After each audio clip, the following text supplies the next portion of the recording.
It's not a question of what I have done wrong. It's the dismantling of a democracy taking place. So you're not taking any responsibility for any of the things that you've said or done? Absolutely not one thing I have said which could have led to this. Not one thing. I mean, Pakistan is in political chaos at the moment. Since when has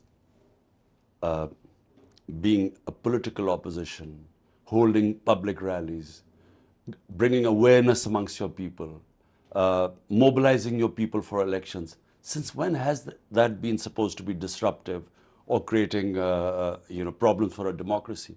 In fact, a democracy dies when there is no opposition. But this isn't about democracy, this is about getting you back into political power, isn't it? In any case, this is the election year.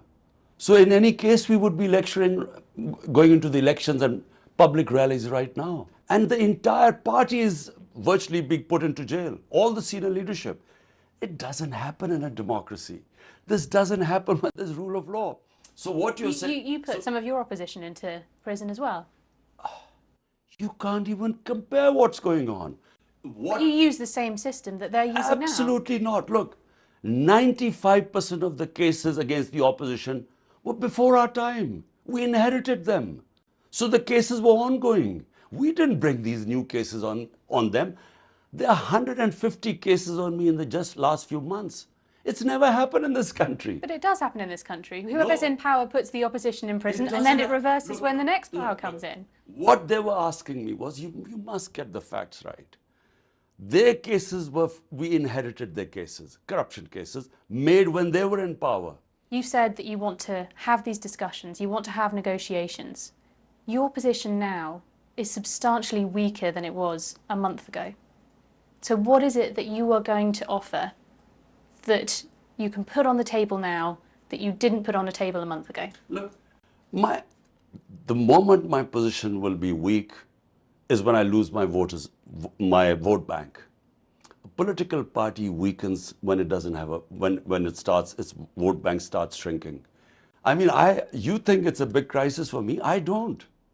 The fact that the country is now receded from democracy, we are basically facing a martial law. But what are you going to put on the table for discussions? Because a negotiation means you have to put something forward. I'm curious, what are they going to achieve from this? I'm curious to know that the country is sinking by the day. We have the worst economic indicators in our history now. I'm curious to know, how do they think that by, and I mean the establishment, that by getting me out of the race, how will Pakistan benefit? What are you offering? Talks so that I can understand the mindset. I've told them, you convince me what is best for Pakistan, I'll agree with you. Your party have said Imran Khan is our red line. They've said that for months. What does that mean? That what it means is that the sort of things that have happened in this country where there's no rule of law and they've been picking up people and that there's all these cases against me, that if they think they'll sit quietly and do nothing, if they shove me in jail, there would be a reaction. But you know, that does sound to many like a threat.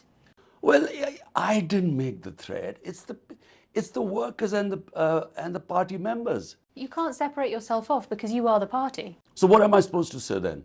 If they say Imran is my red line, I'll say, no, I'm not their red line. What should I say? But you can't then say that you're not partly responsible for whipping up an environment in which people were aggressive and violent on the streets. In Britain, you know very well that the right for peaceful protest is part of your democracy and your constitution. But it wasn't always peaceful. No. When was it not peaceful? Tell me. I was out in Islamabad with people who were speaking passionately about supporting you, but were also using slingshots, throwing stones, holding very large sticks against the police. There are videos of your supporters who were part of the crowd, part of the group, that were burning down military buildings. It's not true. There should be an independent investigation.